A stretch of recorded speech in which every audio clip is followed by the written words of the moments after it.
Hello everyone, I'm Santiago, and today I'm gonna be telling you about my 13 games to get on the Steam Summer Sale 2018. These are games that I played, not necessarily finished, but that I enjoyed very much. All the links to purchase these games will be down in the description, including some extra ones that I won't put on the video because there are too many games. So if you have some game that you want to recommend, just put it down in the comments. So you can also recommend games that you liked, and people can also look down in the comments and see games that they might enjoy. I'm usually into single player games, so most of these will be that, or with co-op or something like that, but there are a couple multiplayer things here and there. So first of all, The Witcher 2 Assassins of Kings Enhanced Edition, 85% off, knocking it down to $2.99 US. This is a fantastic game. I spent many hours playing it before The Witcher 3 came out. I recommend this one and not the first one because the first one is very old. The first one didn't age that well, but this one was made with a controller in mind, so it's easier to control. It's quite challenging, it has a great story, and I didn't really need to play the first one to understand it, so I think it's a good starting point if you want to play before The Witcher 3. But yeah, this is very cheap, only $3, and I had over 20 hours of gameplay, so yeah, this is one of the ones that I enjoyed the most. The Witcher 3 Wild Hunt Game of the Year Edition, 60% off, knocking it down to $19.99. So this is the sequel for The Witcher 2, The Witcher 3 obviously. And why do I recommend the Game of the Year Edition? So it includes all the DLC. This is easily over 40 hours of gameplay, a very long story, even the side quests are very interesting, a lot of places to explore. Some people don't like the gameplay, but I actually enjoyed it when I got used to it. I played through this one very slowly, so it took me a while to finish. I didn't finish any of the expansions just yet, and there are many mods out there in order to improve the game if you don't like it, but I would even get this one at full price, so for $20 in my opinion, it's a no-brainer.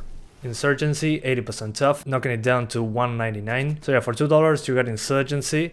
This game is not for everyone. It has PvP, PvE, so we have co-op here. This is more of a realistic tactical multiplayer game, so if you want to get into it, be ready to get your ass handed to you. So if that sounds good to you, $2 in my opinion is just perfect. Just Cause 3, 85% off, knocking it down to $4.49. On this one you can also have the XL edition, which includes all the DLC. I didn't play the DLC, so I cannot say anything about it, but I played the main game a ton of hours, and I have to say it's a lot of fun. If you like just blowing stuff up, you have a huge open world, but you will mostly just fly around and destroy a ton of things while you're fighting enemies at the same time, so it can get very repetitive. There are some story missions here and there, but I don't really remember any of them. I was there mostly for the shooting plus the explosions. That's why some people call it the Make or Bay simulator. The transporting mechanics, just flying around, parachute, all that kind of stuff, plus all the combat at the same time is pretty good. But I recommend on this one having more than 8 gigs of RAM and a quad-core CPU. The frame rates can get very low when there's a lot going on. But yeah, for less than $5, in my opinion, it's a great price.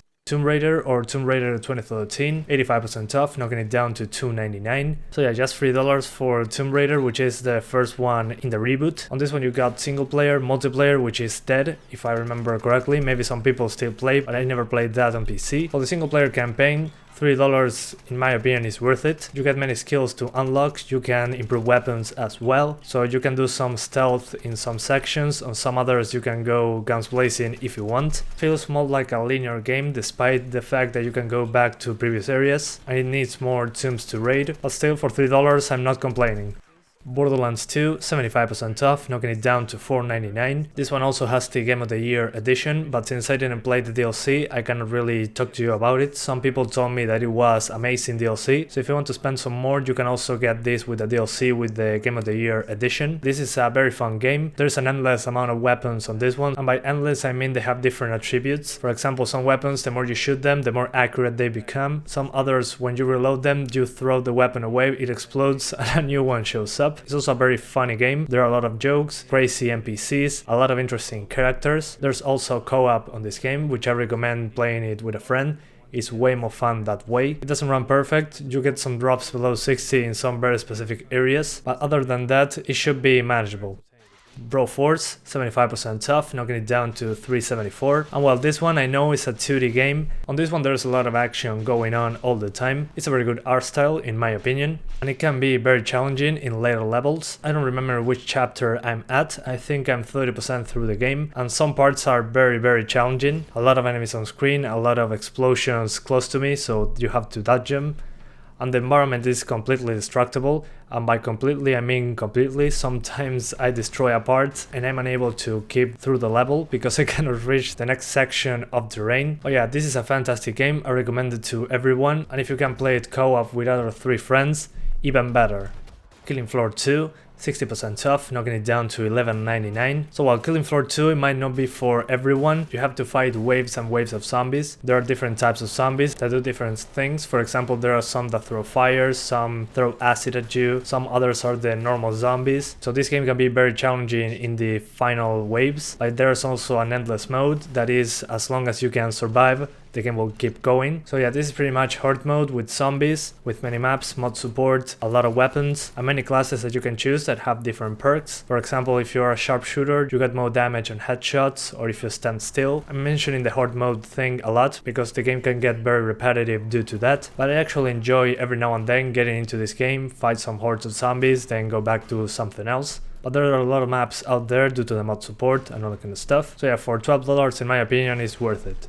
Deus Ex Human Revolution Director's Cut, 85% off, knocking it down to $2.99. And while this one is another single player game, there's already a sequel for this one called Deus Ex Mankind Divided, but I honestly enjoyed this one a lot more than the sequel. That's why I'm recommending this one and not Mankind Divided. I spent more than 28 hours playing this one. You can choose going stealth or loud. Going stealth in this case makes it a little easier. I don't really like the shooting mechanics a lot, so in my opinion if you like stealth, this one is a great choice, not only due to the stealth but due to the story. I didn't need to play the previous games in order to understand what was going on, so I think the game does a good job at that. And a good open world place. It's not actually open world because there are loading screens in between, but there are many ways of completing your objectives. You can go guns blazing or stealth by hacking doors, or maybe you want to go through a ventilation shaft. You can do whatever you want. In that case, there are many ways of completing it, and that's what I enjoyed it so much. Dishonored 1, 75% off, knocking it down to $2.49, and well, just $2.50, not really a lot of money, and this is a single player game. And well, on this game I also like to go doing stealth. Compared to Deus Ex, the combat on this one is a lot better. You get some teleporting powers that help you, and depending on how many people you kill or knock out, you get different endings. So there are 2 or 3 endings that are not that different. You get some different outcomes in the dialogues and all kind of stuff if you care about that. But I enjoyed this more, approaching it as a stealth game. It's first person, it doesn't have the best graphics, but it's still a very enjoyable game despite of that. And nowadays it runs very well, so I wouldn't really care too much about performance on this one. You can even run it on low-end hardware. So yeah, for $2.49 this one is a must pick. Left 4 Dead 2, 90% off, knocking it down to $1.99. So on this one you have the campaign of Left 4 Dead 2 plus the campaign of Left 4 Dead 1. So there are a ton of levels on this one. You're trying to escape from different scenarios. You have to go from safe house to safe house. You have to kill a ton of zombies. There are some special ones as well that do more interesting things than just trying to run at you and eat you. There's more to it. There's also versus mode, realistic mode, so you can spend a ton of hours just playing this game, and due to the age of this game it runs fantastically well. You can run it on pretty much anything at this point. So yeah, this one for $2, another must pick.